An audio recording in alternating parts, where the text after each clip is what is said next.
Test 4.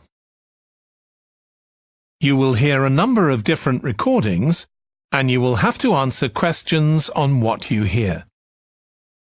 There will be time for you to read the instructions and questions, and you will have a chance to check your work.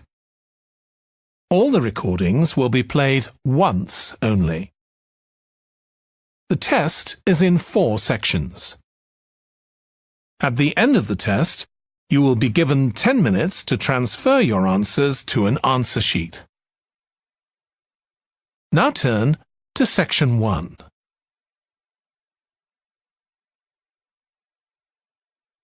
Section 1. You will hear a phone conversation between Alex, an employee at a company called JPNW, and Martha, who wants to work as a trainee at the company. First, you have some time to look at questions 1 to 7.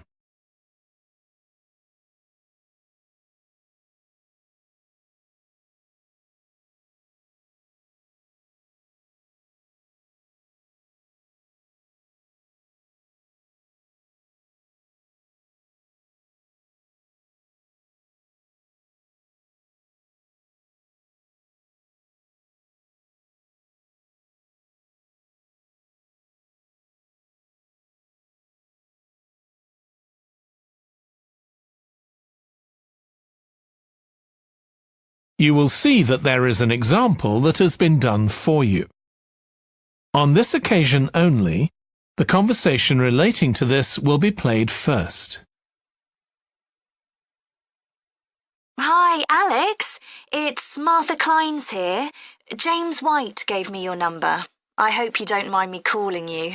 Of course not. How are you, Martha? Good, thanks. I'm ringing because I need a bit of advice. Oh yeah, what about? The training you did at JPNW a few years ago, I'm applying for the same thing. Oh right, yes, I did mine in 2014. Best thing I ever did, I'm still working there. Alex did his training in 2014. So 2014 has been written in the space. Now we shall begin. You should answer the questions as you listen, because you will not hear the recording a second time. Listen carefully and answer questions 1 to 7. Hi, Alex. It's Martha Clines here. James White gave me your number. I hope you don't mind me calling you. Of course not. How are you, Martha? Good, thanks. I'm ringing because I need a bit of advice. Oh yeah, what about? The training you did at JPNW a few years ago, I'm applying for the same thing. Oh right, yes, I did mine in 2014. Best thing I ever did, I'm still working there. Really? What are you doing? Well, now I work in the customer services department, but I did my initial training in finance. I stayed there for the first 2 years and then moved to where I am now. That's the same department I'm applying for. Did you enjoy it? I was pretty nervous to begin with. I didn't do well in my exams at school, and I was really worried because I failed maths. But it didn't actually matter because I did lots of courses on the job. Did you get a diploma at the end of your trainee period? I'm hoping to do the one in business skills. Yes, that sounds good. I took the one on IT skills, but I wish I'd done that one instead. OK, that's good to know. What about the other trainees? How did you get on with them? There were about 20 of us who started at the same time, and we were all around the same age. I was 18, and there was only one person younger than me who was 17. The rest were between 18 and 20. I made some good friends. I've heard lots of good things about the training at JPNW. It seems like there are a lot of opportunities there. Yeah, definitely. Because of its size, you can work in loads of different areas within the organisation. What about pay? I know you get a lower minimum wage than regular employees. That's right, which isn't great, but you get the same number of days holiday as everyone else, and the pay goes up massively if they offer you a job at the end of the training period. Yeah, but I'm not doing it for the money. It's the experience I think will be really useful. Everyone says by the end of the year you gained so much confidence. You're right, that's the most useful part about it. There's a lot of variety too. You're given lots of different things to do. I enjoyed it all. I didn't even mind the studying. Do you have to spend any time in college? Yes, 1 day each month. So you get lots of support from both your tutor and your manager. That's good.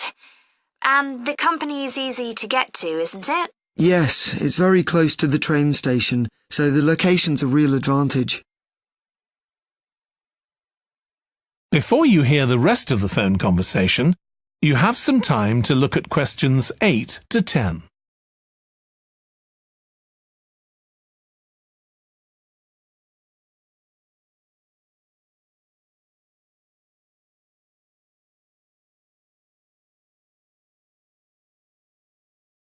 Now listen and answer questions 8 to 10. Have you got a date for your interview yet? Yes, it's on the 23rd of this month.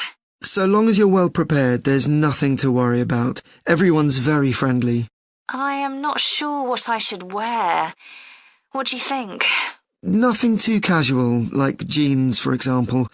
If you've got a nice jacket, wear that with a skirt or trousers. OK, thanks. Any other tips? Well, I know it's really obvious, but arrive in plenty of time. They hate people who are late. So make sure you know exactly where you have to get to. And one other useful piece of advice my manager told me before I had the interview for this job is to smile. Even if you feel terrified, it makes people respond better to you. I'll have to practice doing that in the mirror. Yeah, well, good luck.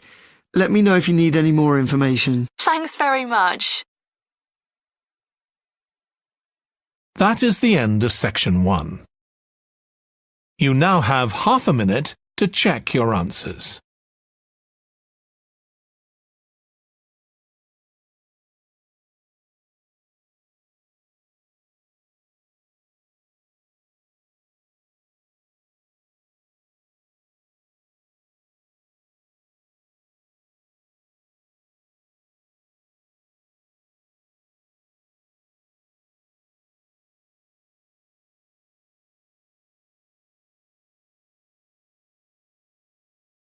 Now turn to Section 2.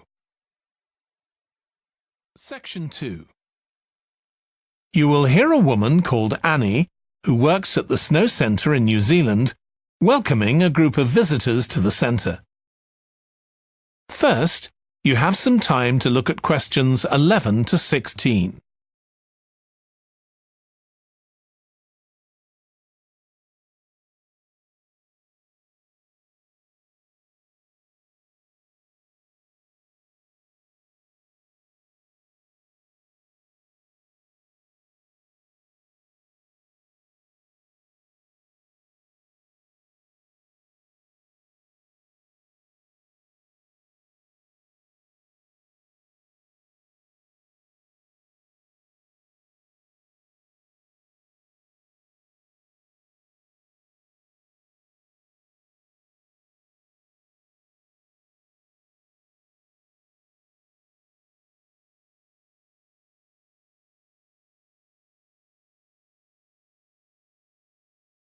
Now listen carefully and answer questions 11 to 16. Hi everyone, welcome to the Snow Centre. My name's Annie. I hope you enjoyed the bus trip from the airport. We've certainly got plenty of snow today. Well, you've come to New Zealand's premier snow and ski centre, and we've a whole load of activities for you during your week here. Most visitors come here for the cross-country skiing, where you're on fairly flat ground for most of the time, rather than going down steep mountainsides. There are marked trails, but you can also leave these and go off on your own, and that's an experience not to be missed. You can go at your own speed. It's great aerobic exercise if you really push yourself. Or, if you prefer, you can just glide gently along and enjoy the beautiful scenery. This afternoon, you'll be going on a dog sled trip. You may have seen our dogs on TV recently, racing in the Winter Sled Festival. If you want, you can have your own team for the afternoon and learn how to drive them, following behind our leader on the trail. Or if you'd prefer, you can just sit back in the sled and enjoy the ride as a passenger. At the weekend, we have the team relay event, and you're all welcome to join in. We have a local school coming along, and a lot of the teachers are taking part too. Participation rather than winning is the main focus, and there's a medal for everyone who takes part. Participants are in teams of 2 to 4, and each team must complete 4 laps of the course. For your final expedition, you'll head off to Mount Frenna wearing a pair of special snowshoes which allow you to walk on top of the snow. This is an area where miners once searched for gold, though there are very few traces of their work left now. When the snow melts in summer, the mountain slopes are carpeted in flowers and plants. It's a long ascent, though not too steep, and walkers generally take a couple of days to get to the summit and return. You'll spend the night in our hut halfway up the mountain. That's included in your package for the stay. It's got cooking facilities, firewood and water for drinking. For washing, we recommend you use melted snow, though, to conserve supplies. We can take your luggage up on our snowmobile for you for just $10 a person. The hut has cooking facilities, so you can make a hot meal in the evening and morning, but you need to take your own food. The weather on Mount Frenna can be very stormy. In that case, stay in the hut. Generally, the storms don't last long. Don't stress about getting back here to the centre in time to catch the airport bus. They'll probably not be running anyway. We do have an emergency locator beacon in the hut, but only use that if it's a real emergency, like if someone's ill or injured. Before you hear the rest of the talk, you have some time to look at questions 17 to 20.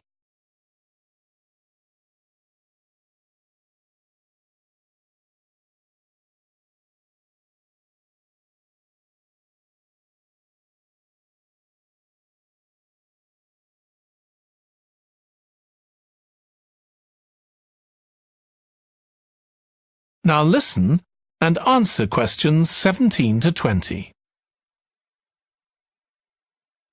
Now, let me tell you something about the different ski trails you can follow during your stay here. Highland Trail's directly accessible from where we are now. This trail's been designed to give first-timers an experience they'll enjoy regardless of their age or skill, but it's also ideal for experts to practice their technique. Then there's Pine Trail. If you're nervous about skiing, leave this one to the experts. You follow a steep valley looking right down on the river below. Scary! But if you've fully mastered the techniques needed for hills, it's great fun.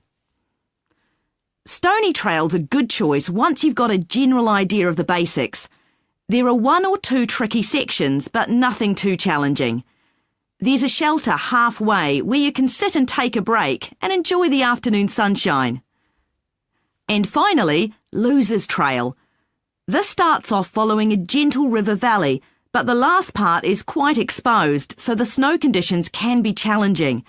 If it's snowing or windy, check with us before you set out to make sure the trail's open that day. Right, so now if you'd like to follow me, we'll get started. That is the end of section 2. You now have half a minute to check your answers.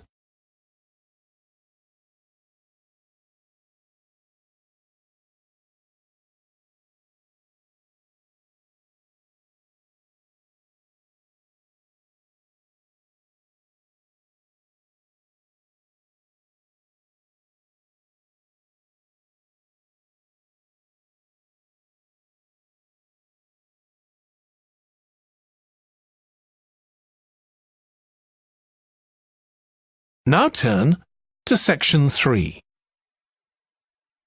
Section 3. You will hear 2 students called Jack and Alice discussing food labels that give information on the nutritional value of foods. First, you have some time to look at questions 21 to 26.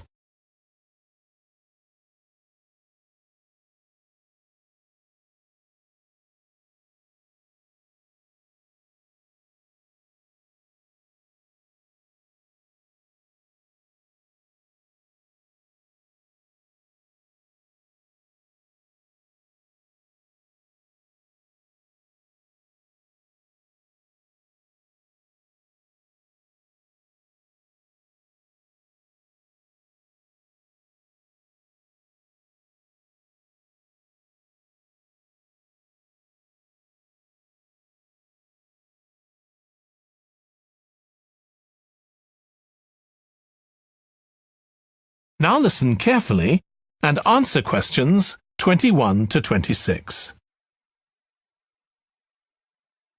I still got loads to do for our report on nutritional food labels. Me too. What did you learn from doing the project about your own shopping habits? Well, I've always had to check labels for traces of peanuts in everything I eat because of my allergy. But beyond that, I've never really been concerned enough to check how healthy a product is. This project has actually taught me to read the labels much more carefully.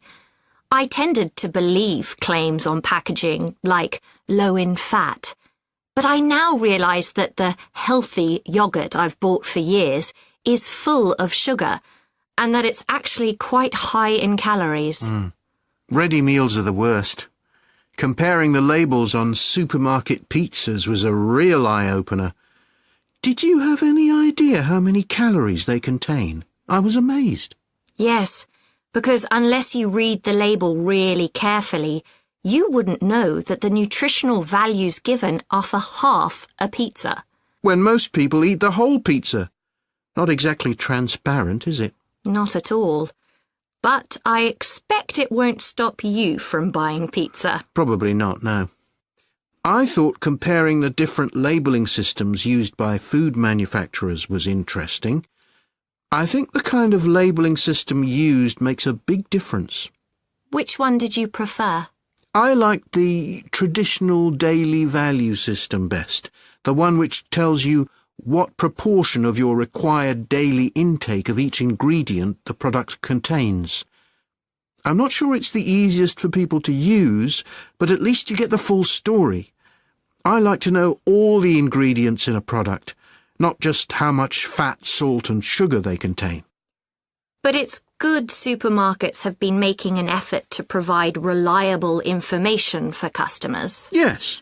There just needs to be more consistency between labelling systems used by different supermarkets, in terms of portion sizes, etc. The labels on the different brands of chicken flavour crisps were quite revealing too, weren't they? Yeah.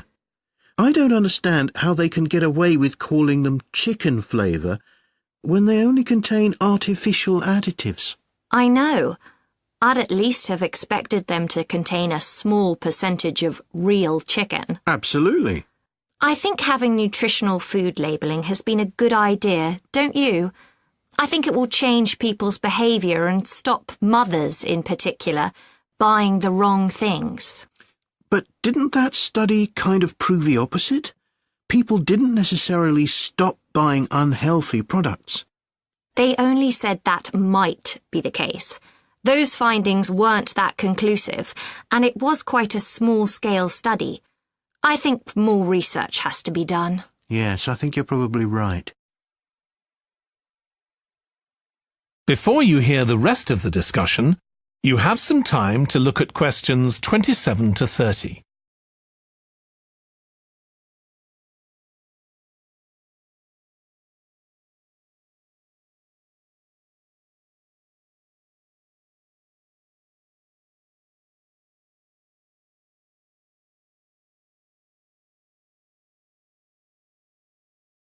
Now listen and answer questions 27 to 30. What do you think of the traffic light system?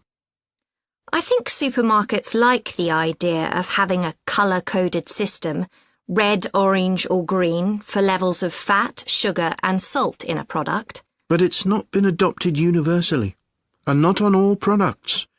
Why do you suppose that is? Pressure from the food manufacturers. Hardly surprising that some of them are opposed to flagging up how unhealthy their products are. I'd have thought it would have been compulsory. It seems ridiculous it isn't. I know. And what I couldn't get over is the fact that it was brought in without enough consultation. A lot of experts had deep reservations about it. That is a bit weird. I suppose there's an argument for doing the research now when consumers are familiar with this system. Yeah, maybe. The participants in the survey were quite positive about the traffic light system. But I don't think they targeted the right people. They should have focused on people with low literacy levels, because these labels are designed to be accessible to them. Yeah. But it's good to get feedback from all socio-economic groups, and there wasn't much variation in their responses. No. But if they hadn't interviewed participants face-to-face, they could have used a much bigger sample size. I wonder why they chose that method. Dunno. How were they selected? Did they volunteer or were they approached? I think they volunteered. The thing that wasn't stated was how often they bought packaged food. All we know is how frequently they used the supermarket. That is the end of section 3. You now have half a minute to check your answers.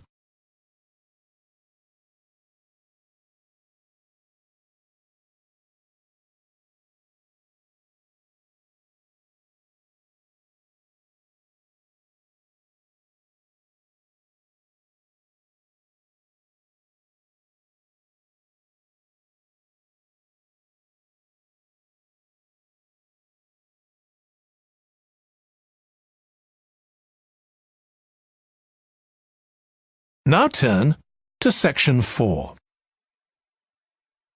Section 4. You will hear part of a presentation by a history student about the history of coffee. First, you have some time to look at questions 31 to 40.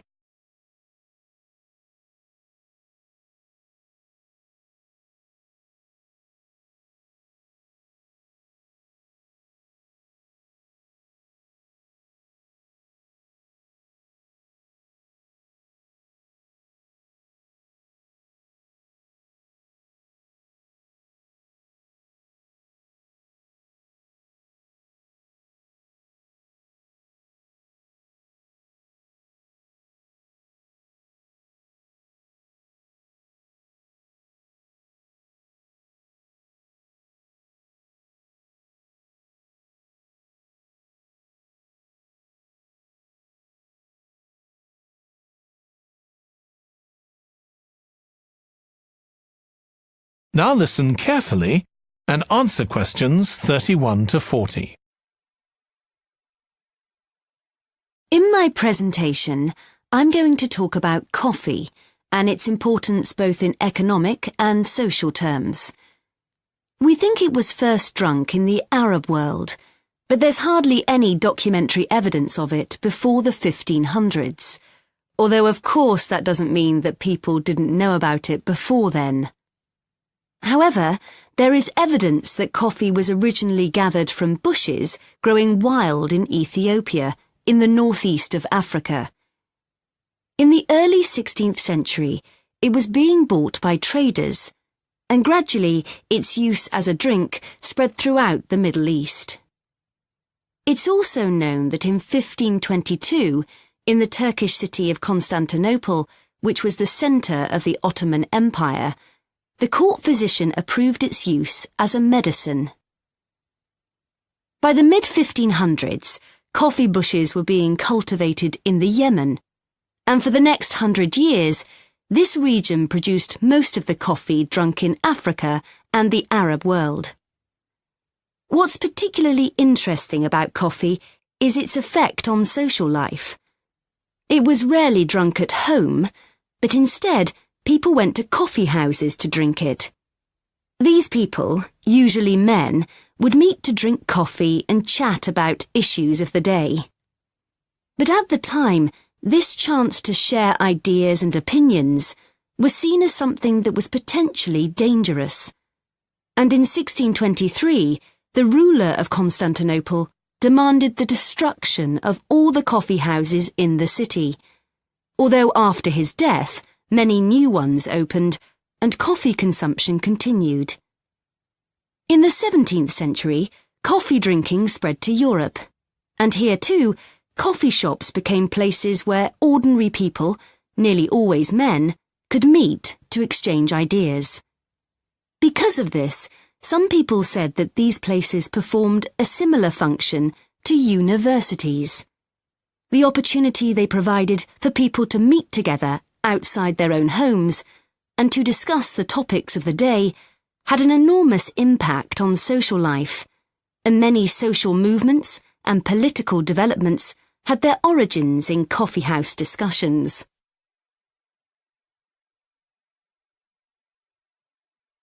In the late 1600s, the Yemeni monopoly on coffee production broke down, and coffee production started to spread around the world, helped by European colonization.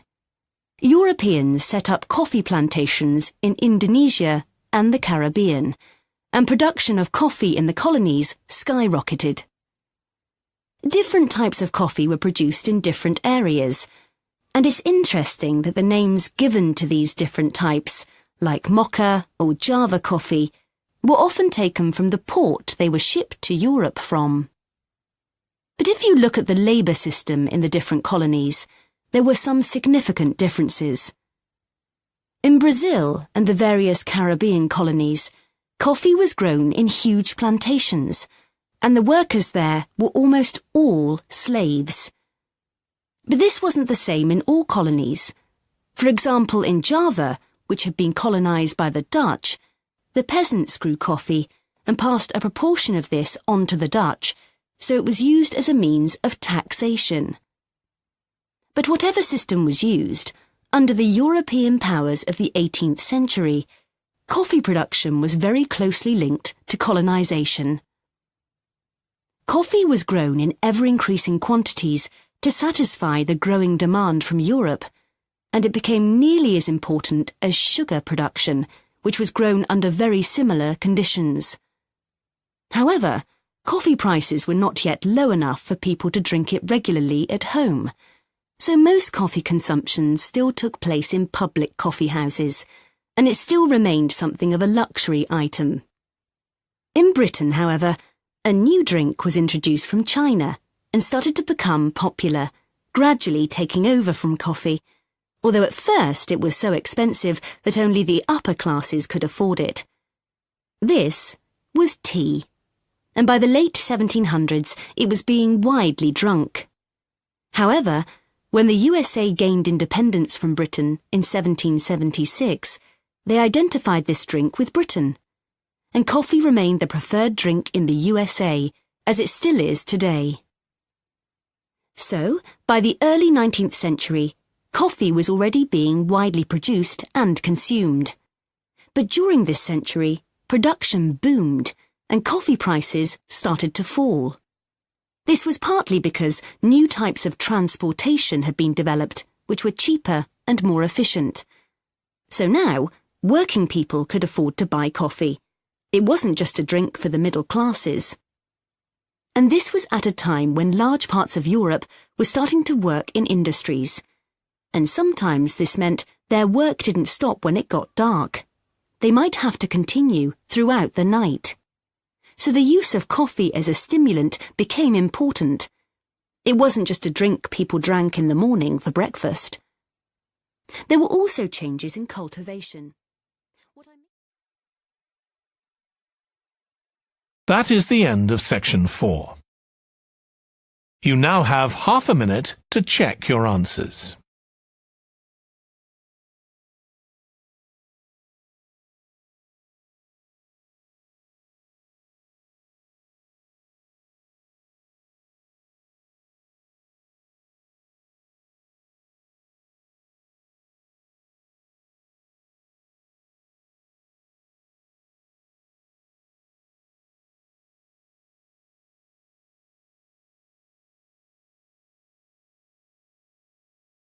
That is the end of the listening test.